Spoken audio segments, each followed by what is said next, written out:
him from 60 Minutes. You may know him from CBS Sunday Morning. You may know him from being the chief national correspondent for CBS News. Some of us have seen Byron in earlier parts of his career. There's always a connection to North or South Carolina for our speakers. Byron's is that he was an intern at WTVD in Raleigh.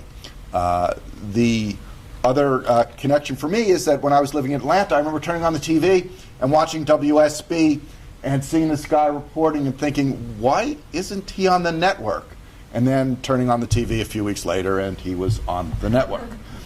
He's a terrific reporter.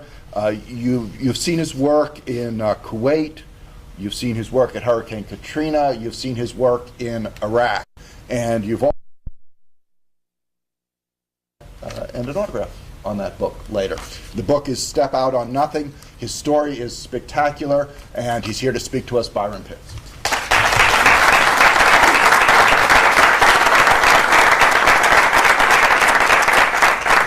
Thank you. Good morning, everyone. How's everybody doing this morning? Good. So did you guys get in town last night? Most people came in town last night? Is that right? Okay. So you were making the noise last night at the hotel? Is that how I heard? The drinking and carousing down at the bar? Well, it's so good to be with you this morning. I'm going to talk for about 20 minutes or so, and we have an hour, I think. And then I want to open up for questions so we can have a conversation about whatever you want to talk about. Certainly what's in the news, career issues, what's going on in our business, in the business of journalism. As was mentioned, and thank you very much for the kind introduction. As was mentioned, I'm in town in part because I'm on this national tour now for this book I just wrote, which has been an interesting journey. I mean, I've been a broadcast journalist for 27 years. And so I'm accustomed to writing a minute 30, 2 minutes. Gee whiz, in these rare occasions, now it's 60 minutes to write a 12-minute piece. But the idea of writing a book, that was different for me. And it was actually something I had dodged because I thought I'm not old enough. It's not something I want to do at this stage of my life, and perhaps later on. But I was encouraged by friends and circumstance to finally write the book. So I'll talk to you for a little bit about the book, what it's about, my career, the business we're all in, and my sense of that. So the book is called Step Out on Nothing. It's a book about, if you guys have heard of the Poynter Institute in St. Petersburg, Florida, I love the Poynter Institute. For me, it was life-changing professionally when I went there for the first time about 18 years ago, I think. Just because, oftentimes as journalists we think things and we think, we've discovered some new tool to do our jobs, and we think, wow, I originated this way, the parallel parking in a piece or the use of nat sound or short sentences. But when I went to Poynter, I discovered that we as journalists, in many ways, we're not artists, we're not physicians, we're kind of like carpenters. We have a craft, and Poynter was a great place to learn how to use the tools in our tool bag to be a better journalist. So going to Poynter for me was a life-changing experience to learn how to be a more powerful reporter. So, and Al Tompkins at the Poynter is a dear friend, and I would recommend Poynter to anyone in our business, whether you're in the beginning, in the middle. It's a great place to go and to be energized about the glorious profession that we're in. And I think what we do is so important.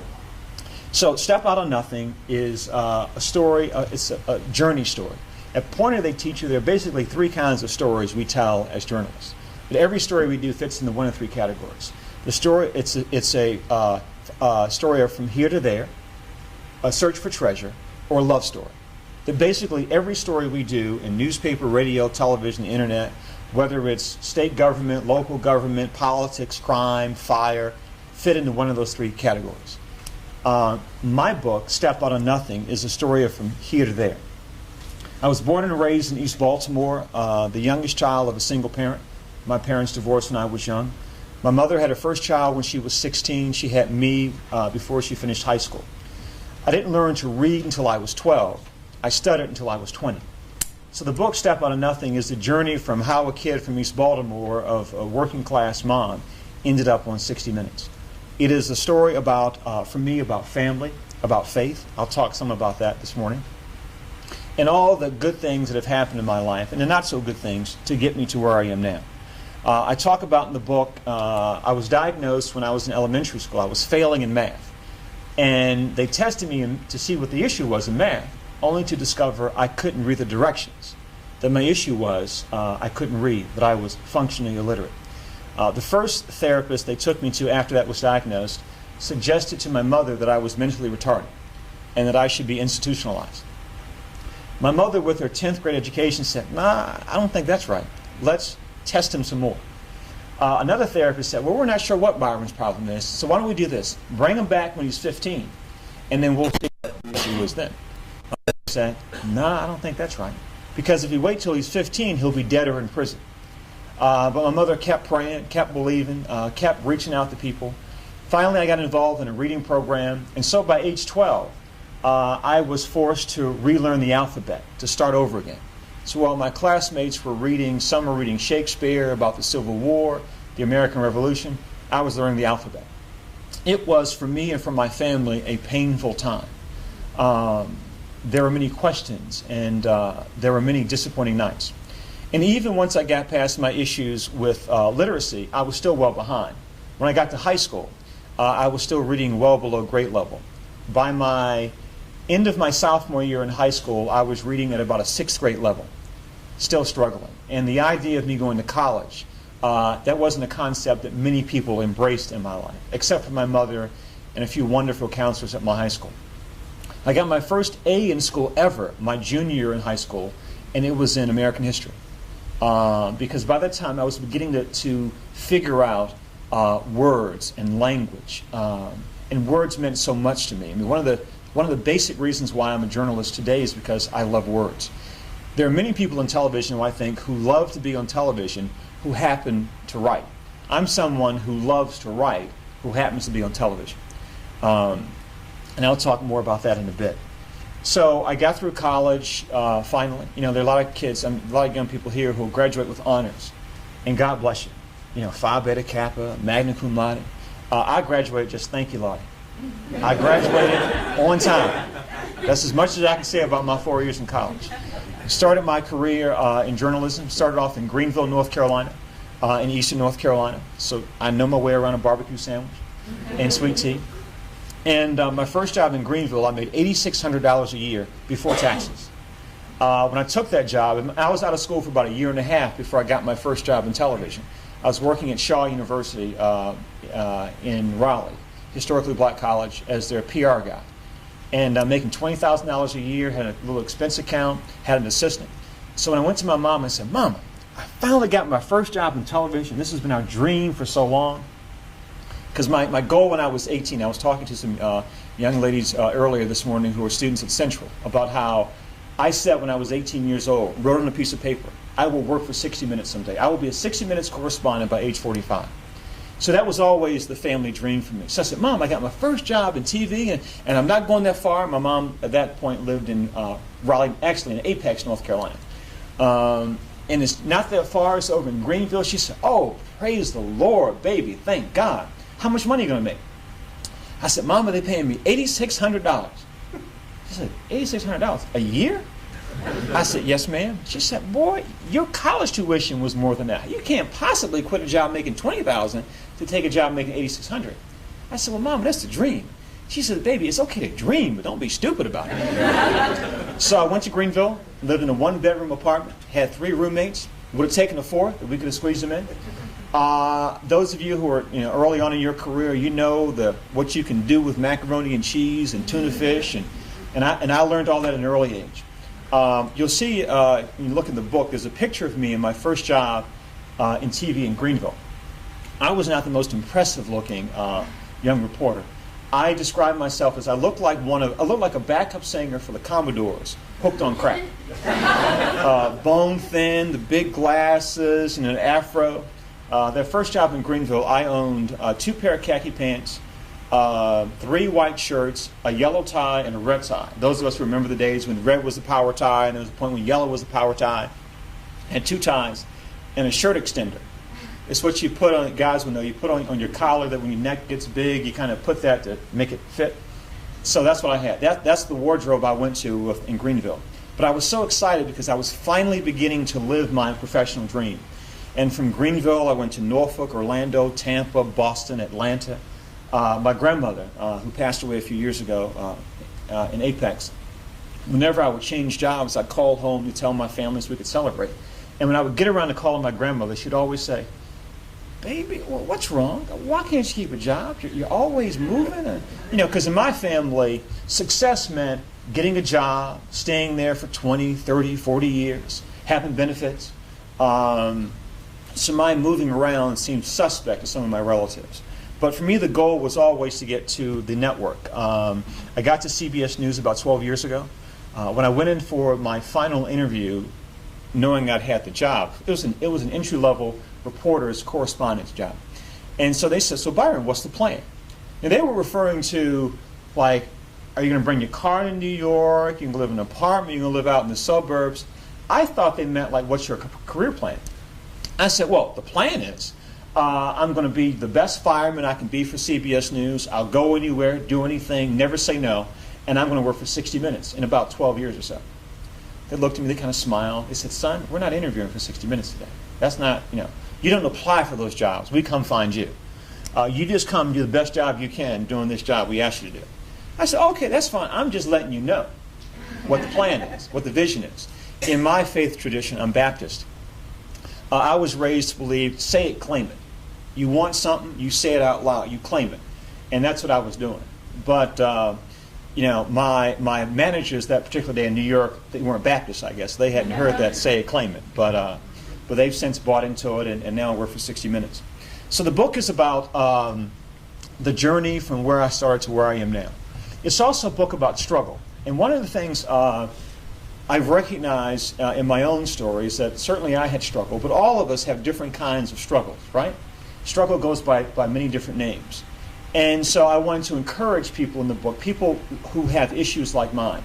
I say I wrote the book for the underdog, for those people who've ever been told, no, you can't, you're not good enough, you're not ready, you're not worthy. People, it's so funny, when people, like when you went over my career path and places I've worked and things I've done, I always think about the jobs I didn't get. I did my first internship at WTVD. That's because they didn't accept me at WRAL, Channel 5 in Raleigh, which is the big name station in Raleigh. I have relatives who are still bitter about that, still disappointed that I couldn't get an internship at the Big 5 in Raleigh.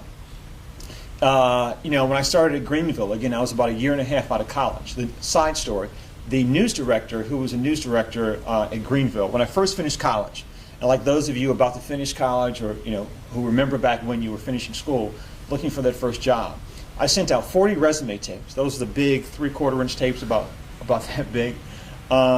Sent 40 tapes to every station I could think of around the country, and I got 2 tapes back, and I got about 4 letters, 4 different variations of no, and I was disappointed. So I applied for a job down in Greenville at WNCT TV Channel 9, the CBS affiliate in Greenville. I applied. I had a little resume tape I put together in college, my 3 stories. And the news director was a friend of mine, a photographer I worked with when I interned at TVD. And so he told my friend call, make the phone call for me. He said, "What do you think about my friend Byron?" He says, "Man, tell your buddy, he's got the looks for radio and the voice for newspaper. He is just barking up the wrong tree. He should go do something else. He ain't never going to work in television." So Eddie, his name is Eddie Barber, the photographer, broke it down to me and said, here's what he said. Well, I was 21 years old. And after hearing no that many times, I thought, okay, well, maybe this isn't my destiny, but I'll keep working at it. As fate would have it, a year and a half later, I hear there's another job opening in Greenville. And, I've already laid out my academic background, so I'm not that bright. So I thought, well, I'll just apply again.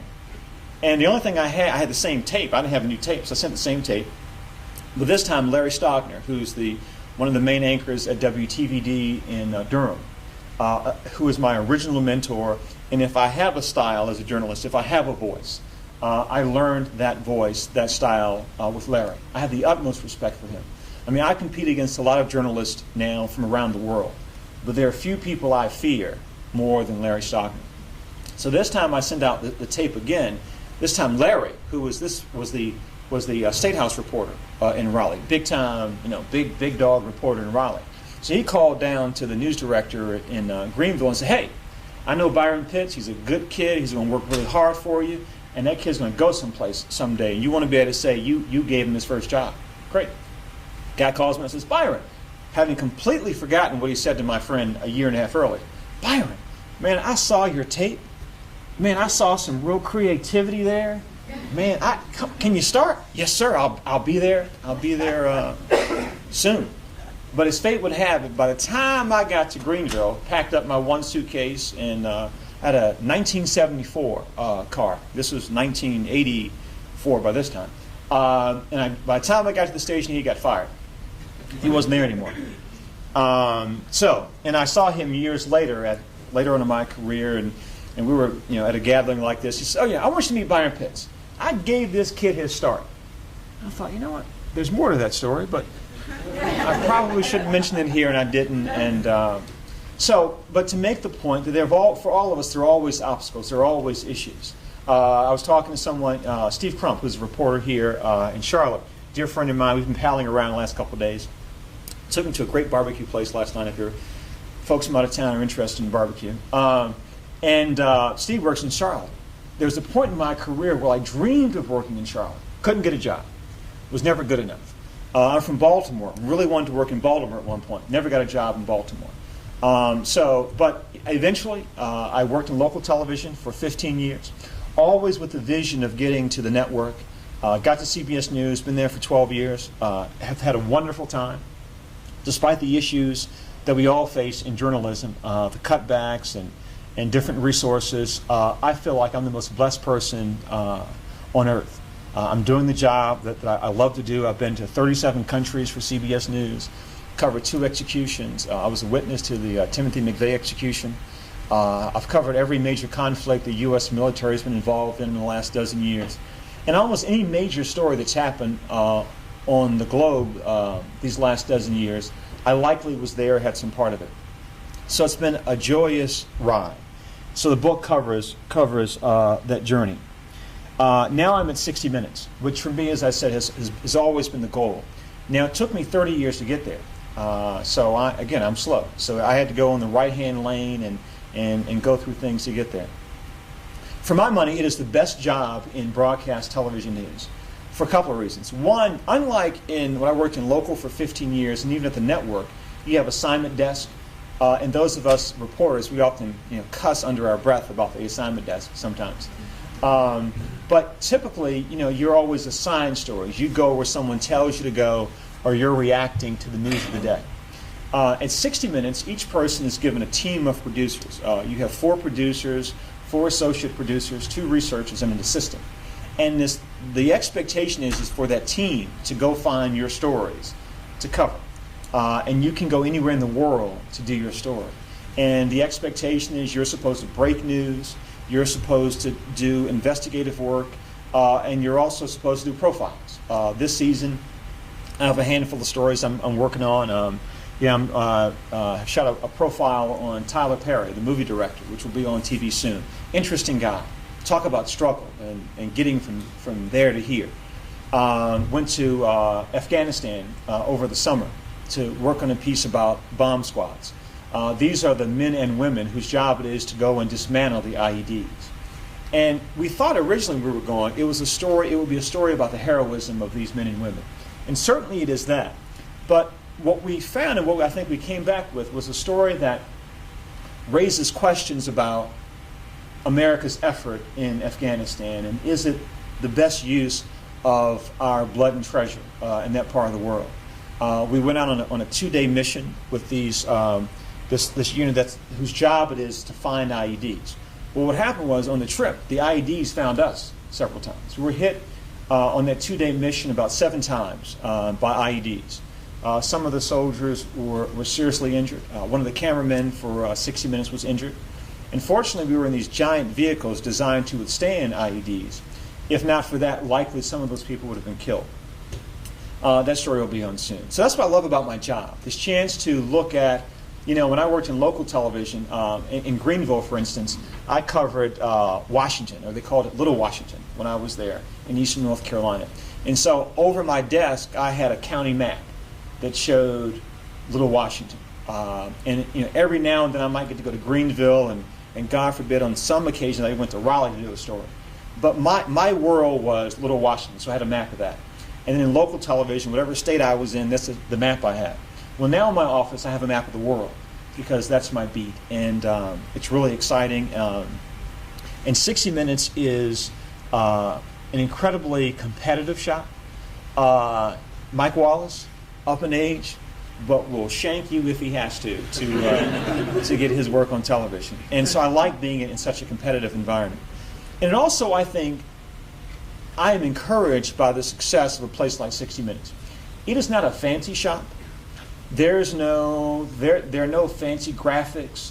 There aren't a lot of consultants that come in and say, this is what the audience wants, this is how you should dress. Though God bless consultants, because they provide a valuable service in our industry. But it's a place where it's simply about telling the story. Donnie Hewitt, the founder of 60 Minutes, who passed away a short time ago, said that when they asked him, what's the secret to success at 60 Minutes? He says, it's very simple. Find a story and tell it well. That's it. Find a story and tell it well. And that's what we do. And stories are driven by the information. I'm not asked, like, so what do the consultants say about that? How many people may watch that story, you think? What's sexy about that? It's just, is it a good story? In fact, the way a story gets on 60 Minutes is you go in, it's a process that Donnie Hewitt started called the blue sheet process, where it is literally a blue sheet of paper. It's now on the computers now. A blue sheet of paper. You put in about a paragraph the story that you want to do, and you hand it in. And the first person who hands in their blue sheet on the story, it becomes theirs. For instance, there's a blue sheet about Hugo Chavez, the president of Venezuela, that's been laying in there for years. But because one team turned it in, it's their story until it expires on February 17th. Did I mention that? And then you kind of run in there. There are great stories about how back in the day, Mike Wallace would hear that Morley Safer had a story that he wanted. He would somehow wander into the room where the blue sheets were and happen to kick things over, and somehow Morley's blue sheet or Ed Braley's blue sheet would get lost, and suddenly on top of the stack might be Mike Wallace's blue sheet. But once the story is approved, the managers are no longer involved in the process. They don't ask you how much it costs, where you got to go, who you're going to talk to, when it's going to be ready. The expectation is when it's ready, you'll bring it back, and then you'll go into a theater, a little smaller than this. They dim the lights, and you're there with all the executives and the senior producers. Dim the lights, you roll the tape. And they make their assessment right then about the piece. And the executive producer, it was Donnie Hewitt, now it's Jeff Fager, takes his notes as he's watching it like a viewer for the first time. Nothing invested in the piece. Lights come on, and then he makes his suggestions to improve the piece. You go fix it, and then it gets on television. So it really is kind of a simple process. And I think part of the beauty of 60 Minutes is it doesn't get muddy by a lot of stuff. It's very simple in its purpose. And I find it as an encouraging sign for all of us in journalism, that who I know we're all concerned about our jobs, we're all concerned about what's expected of us and how the business is changing. But I think 60 Minutes is a great example of how, if we do it well, if we tell stories well, then we will always have a home, we will always have jobs, we will always have opportunities. And that's what I think is one of the great things about 60. I mean, it averages between, in the peak of the season, between 18 to 25 million viewers. Now, mind you, it isn't what it used to be. There were times when 60 Minutes might draw 50 million people. There's a great book called, I think, What Happened to CBS, or The Death of CBS News, written in the late 1980s. I read it because I'm at CBS. And it talks about how the year that Walter Cronkite retired, something like 26 million people watched the CBS Evening News alone. 26 million people just watched Walter Cronkite. Well, now there aren't 26 million people watching ABC, NBC, and CBS combined on the evening at 6:30. So certainly our world is changing, but there's still a world for us to cover. When I think about, for instance, the book that I've written, Step Out on Nothing, and doing the research for that, it's estimated that there are 30 million adults in our country who are functionally illiterate. 30 million adults in America who are functionally illiterate. If it was a state, it would be the second largest state in the U.S. behind California. That's like combining the states of Ohio and New York and saying every one of those two states can't read. I'm a stutterer. I didn't learn to manage that till college. But there are 3 million stutterers in our country. Back to the issue of illiteracy. It's estimated that 70% of the people incarcerated in our country are also functionally illiterate. So there's a connection between crime and literacy, poverty and literacy. Well, those people need to be served. They live wherever we live. We are related to those people. They go to our churches. I have every church I've ever belonged to. There have been elders in my church who would struggle to read Scripture. And they would blame it on their glasses or the small print, but a lot of us knew what the issues were. So those kinds of numbers remind me that there's still real value in our country for people who tell stories, who provide people information. That as opposed to dumbing things down, perhaps if we elevate what we do, then we will connect to people like that and to other people. I think about 9/11. It's one of the biggest stories I've ever covered in my professional life. I was there. I'd gone to work early that day. Perfect example of how, the early bird gets the worm. Is that what the saying is? I just happened to be in the office early that morning working on a profile on Harry Belafonte for Sunday morning. Great program at CBS. So a buddy of mine, the assignment editor, comes in and says, B, there's been a plane hit the World Trade Center. I need you to get down there. Where I just moved to New York from Atlanta, so I didn't even know where the World Trade Center was. I was like, okay, yeah, man, okay. You know how it is. We're working on something. The boss comes in. Once you go do something else, like, please, man, can someone else do it? I mean, I'm busy. You're the only correspondent in the building. People are supposed to be here on time. And I'm supposed to have time to do this piece, and now you pull it. You're jerking my chain. I mean, all the things we say. When the boss says, go this way, we want to go that way. So finally, I get in the cab, I go downtown, assuming it was just, a novice pilot in a small plane accidentally bumped into the World Trade Center. It would be a VO in the show, and I would have lost 3 hours working on the Sunday morning profile piece. So as I get down there, I'm heading down the West Side Highway. On the radio, we hear a second plane hits. I think, oh my goodness, 2 novice pilots in small planes have now bumped into the World Trade Center. Okay, maybe it's a VO SOT. For those of you not in television, it's video plus the soundbite. So I get down there, and then when we kind of, round the bend and I see the huge flames, I'm thinking, okay, all right, okay. Just the biggest house fire I've ever covered. And I've covered my share of house fires in Greenville, every place I've ever worked. So I get there, and then, the day happens. There was the moment in which I realized it was a bigger story. And I'd been there for a while on scene. I was standing right next to in the street, right next to the World Trade Center with 3 New York City cops. And we're looking up, and you're still trying to, process what's going on. Because I think in many people's minds, people weren't talking about terrorism, at least on the ground, just talking about what a terrible accident that this must have been.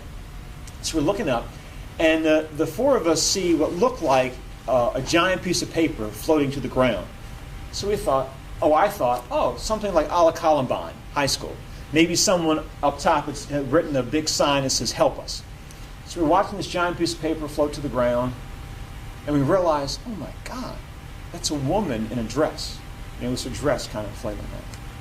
So then we now kind of realize, this is a little more than what certainly what I thought it was. We look up, and we see a man and a woman standing in a window. And they were holding hands and talking. And one of the police officers said, oh, thank God. The suggestion being that maybe they were co-workers, colleagues, they were comforting each other in this difficult moment. And about that time, it looks like from the distance they're talking, they're facing each other. They jump out together holding hands. And they fall a few floors holding hands. Eventually, the weight of the fall, their hands separate, they fall separately, they hit the ground, less than probably 70 yards in front of us. I've seen death in many different ways, in many different places. I counted once. I've watched about 43 people die. Executions. I've seen a 16-year-old boy stoned to death in Afghanistan. People hung, beaten to death, stabbed, shot, blown up. But I'd never seen this in this way. So we were so shaken by what we saw. The seasoned reporter and these tough New York City cops. We all backed away. One of them got sick. But fortunately, that gave us the space we needed when the building began to fall to run to safety.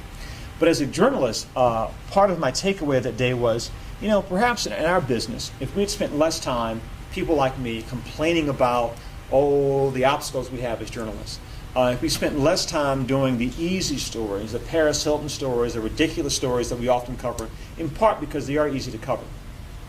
If we had done a better job of doing what we're fundamentally supposed to do as journalists, and that's speak truth, put truth to power, comfort the afflicted and afflict the comforted. If we had been doing more of that, perhaps as journalists, whether at the local level or national level, have been doing stories about what's really happening in our community, in our world, maybe someone in one of those planes would have had a sense of the danger was coming because we as journalists would have given the information that they need. That moment fundamentally changed the way I view my job. I became much more serious about my work and began to value much more what we do as journalists.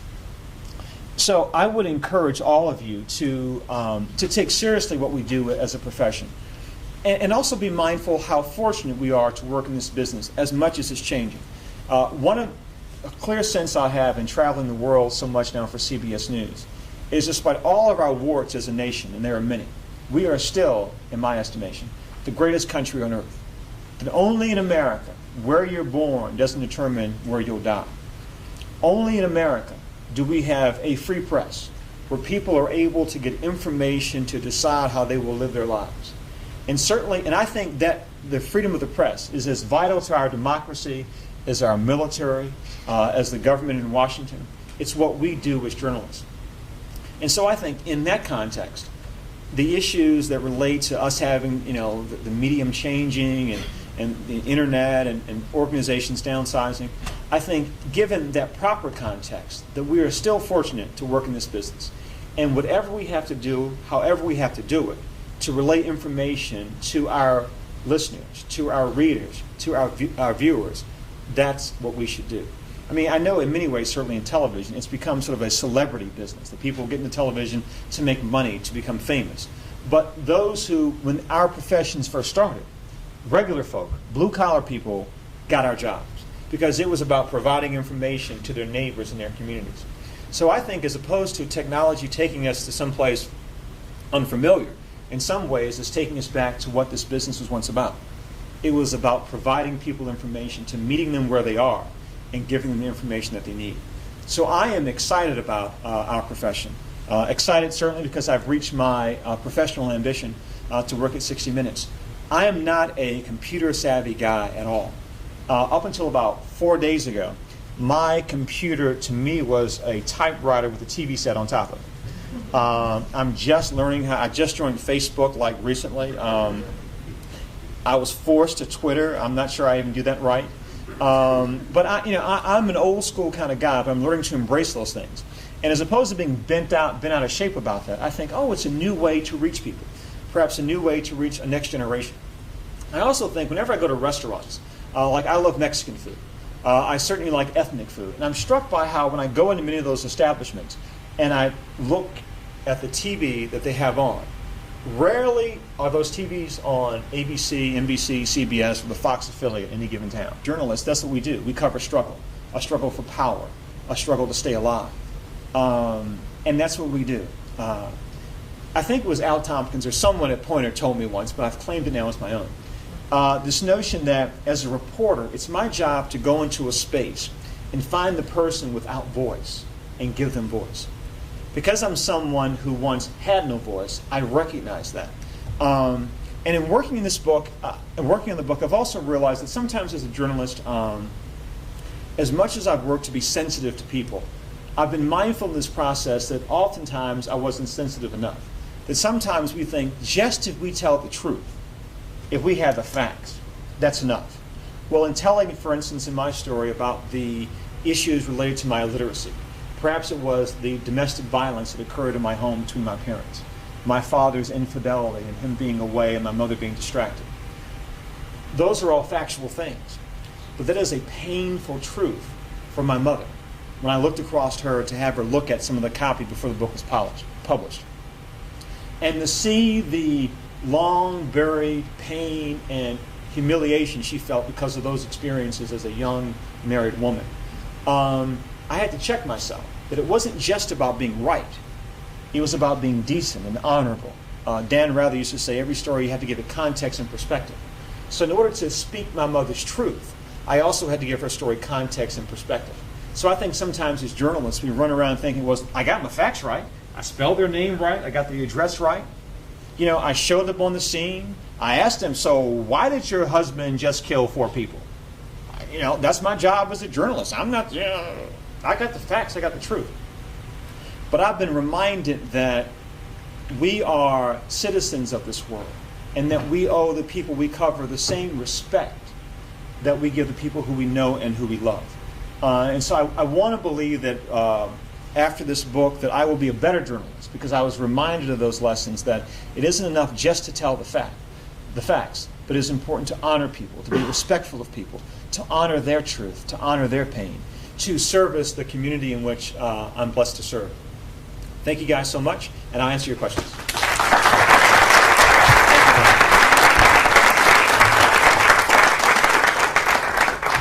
We have about 20 minutes for questions. Before we take questions, Byron, I was speaking to Rick Gall, the news director of WRAL. He's got a job for you.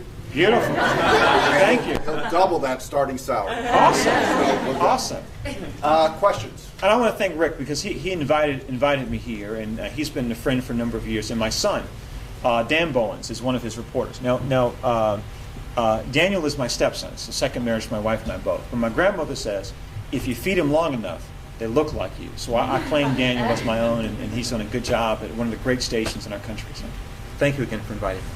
Yes, I'm sorry, questions? Yes, ma'am. Well, mine's more of a comment, I guess. I remember, because you brought up 9/11, and I remember at that time I was working for a CBS station in Charleston, and I remember watching you, and I remember exactly what you said that day because it just was so amazing. I think you were doing a live shot, and I think you were talking about having to run and everything. And you said, you were talking about Mika Brzezinski, and you said, I grabbed Mika's hand and we ran like hell. Yeah. And I was like, that is the coolest thing I've ever heard. Yeah. I mean, it just, because it really resonated with me as a viewer, beyond being a journalist and a reporter myself. So I'm a big fan. I was very excited that you're coming here, and I just think you do such a great job, and we're all proud of you. Oh, bless you. Thank you so much. I appreciate that. Thank you very much. Byron, the question on that would be, how do you, there's no playbook on that kind of story. We've never seen that story before. We've never covered that before.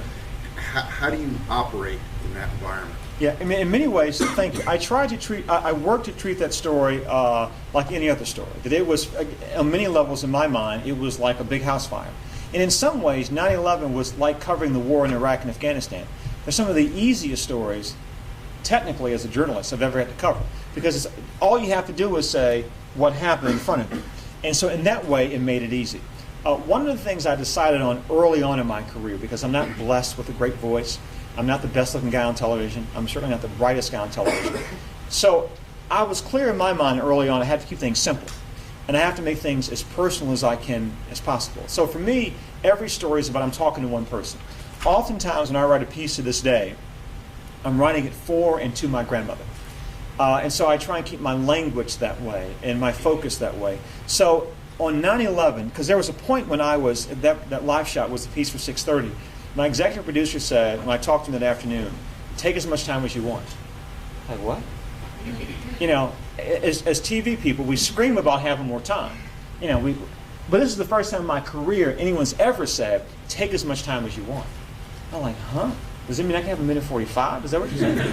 You know, and he was busy, hung up the phone to go deal with something else that day. And so there was a moment where I was kind of like in the satellite truck about to hyperventilate, thinking like, okay, I know this is a huge story and the world is changing, and oh my God, what am I going to do? And I thought, okay, calm yourself down and just tell them a story.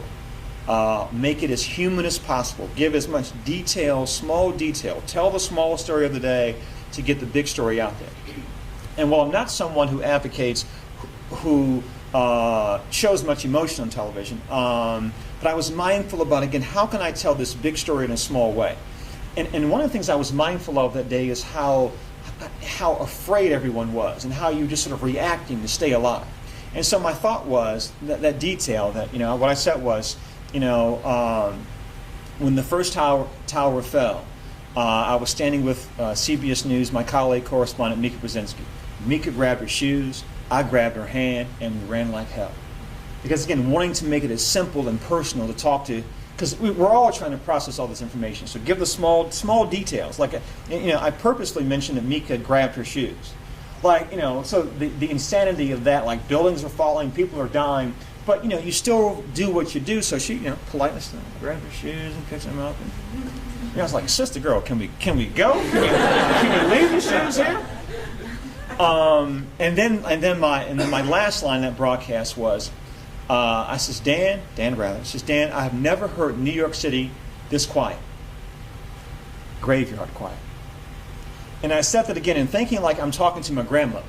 My grandmother ain't never been to New York City, can't fully grasp thousands of people dying, but my grandmom has been to enough funerals. Because there's a graveyard next to my grandmother's house.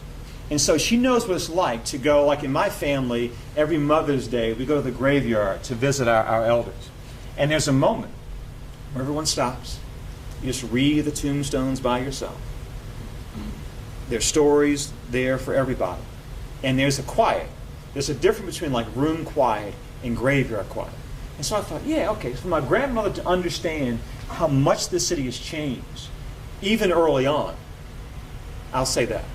So yeah, that's always my job, to make it as small and as personal as I can. Other questions? You're talking about giving someone a voice in that room like that. Yeah. Do you think the networks, or especially on cable news, often you take an easy interview, you give a voice to people who already have voice? I interned at a network, and I was shocked when someone said they had an analyst who was paid by the network, and it was like, you want the 8 second soundbite or the 12 seconds? Yeah. Yeah. And, do you think that happens too often, and how do you avoid that? Oh, absolutely. I mean, what's the saying? There are two things you never want to see made: sausage and laws in our country. Yeah, I mean, there's a lot in our business that just makes me sick. I am bothered terribly by what's happening at the extremes of our business. The news organization that thinks that we're going to go far to the left to oppose the news organization that's gone far to the right. A side story. When I was in Iraq, I've been there like 8 times, but one of the early times I was there, I was at one of Saddam's palaces that was taken over by the army. And they had these huge, like, jumbotron TV sets that were Saddam's, and now they're using to be in contact with the Pentagon. But there was another one that they watched ESPN on, and there's another one that was on news. So it was on CNN. So I was joking with the commander. I said, and who is, like many people like a number of people in the military, fairly conservative, and it has contempt for the mainstream news media and a huge fan of Fox. So I said, so what's up, Colonel? Why is the TV on CNN and not Fox?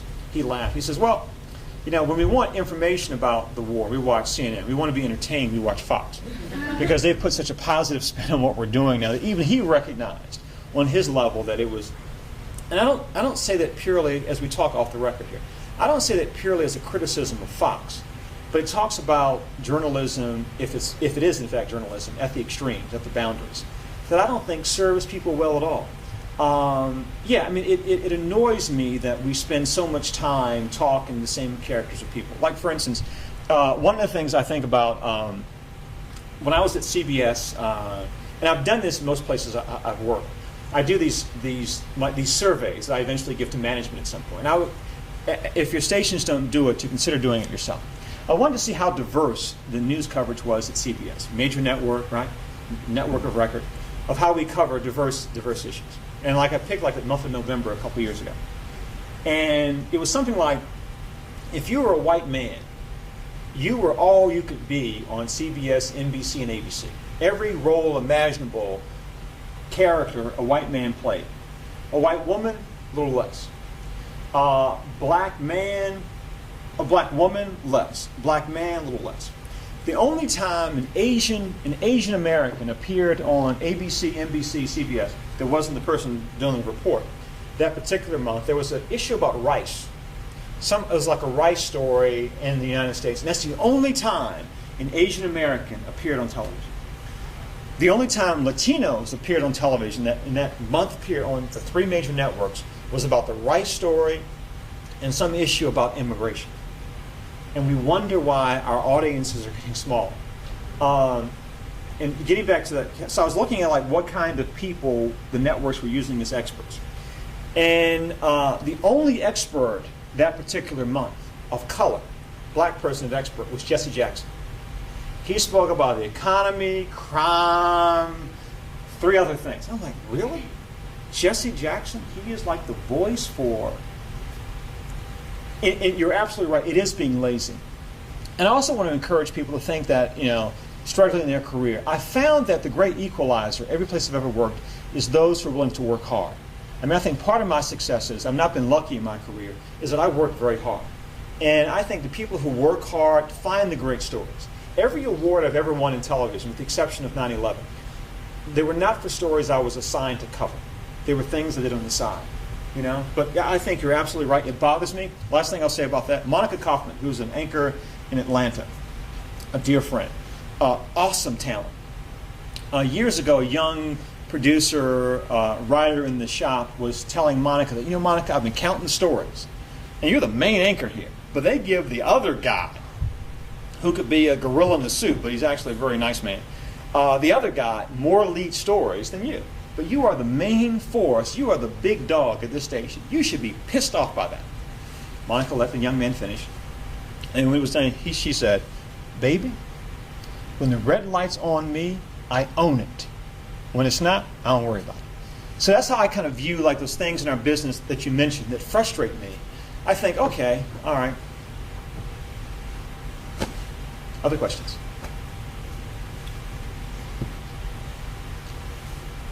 You obviously have gotten to where you are because you're a man of character, integrity like that. But can you speak to those of us coming out of college, trying to break it into the business? And I joked on consultants earlier, and I've learned a great deal from consultants I've worked with over the years. But oftentimes when consultants, or perhaps when news managers are looking for who they want to be their next anchor, there's sort of like it seems to me, I've never been a news director or manager, but it seems to me there's like certain kinds of people, a certain look they're looking for. And it's always so struck me that if our business is one that you find something that works and therefore you repeat it, right? Isn't that how we think it kind of works? The most successful woman, the most successful person in broadcast television today is a dark-skinned, heavy-set black woman. How many markets in the country have a heavy-set, dark-skinned black woman as their anchor? You talk about one of the great, all-time great reporters in this country, Charles Correll, a fat, balding white guy. There aren't, as best I can tell, consultants don't have a tape of, here are all the really good, fat, balding white guys you should hire. I think of someone like Ed Bradley, who was a kind and gentle mentor to me. Ed Bradley, an earring, beard, cool. Now, it's so funny. People think because I'm the next black guy after Ed Bradley, I'm going to be the next Ed Bradley. I'm like, please. I ain't never been that cool. Won't ever be that cool. Can't grow a beard. Wish I could. So it sort of reminds me that if you look at the people who are most successful in our business, however you might manage success, is that they're people who are themselves for the most part. And I think, and so it speaks to that, I think our viewers are smarter and readers are smarter than we give them credit for. People recognize the genuine article. So I think absolutely be who you are. I mean, I had one boss who told me once to change my name. When I was an intern, to change, Pitts, please. Change your last name to get a job. What? I've had people who've criticized my style because I am very kind of focused, very kind of narrow, tell the smaller story. I've been criticized for that.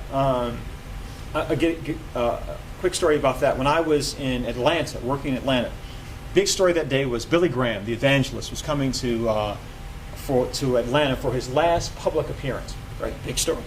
So I get to go because I'm the big dog at the station. So I go, and so I'm talking to the PR person, like, okay, we're here to talk to Billy Graham. Blah, blah, blah. They're like, okay, look, Billy Graham is up in age. He's really frail. He's going to make a statement from the thing. He barely has enough strength to get up there. And we're just asking you guys, if you don't mind, to respectfully, don't throw a mic in his face. Let him make his statement because he can barely make it to the stage, and let that be your soundbite. I'm like, okay. I mean, this isn't like the biggest story of the day, and I get that. Okay. I want people to be respectful of my grandmother, and he's about my grandmother's age. Fine. So Billy Graham walks out, and I tell my colleague, the photojournalist I'm with, Billy Graham comes out. I've agreed. I've given my word. We're not going to crowd it. We're going to hang back here. Get your sticks out, like my man here. Get your sticks out. We'll watch him walk by.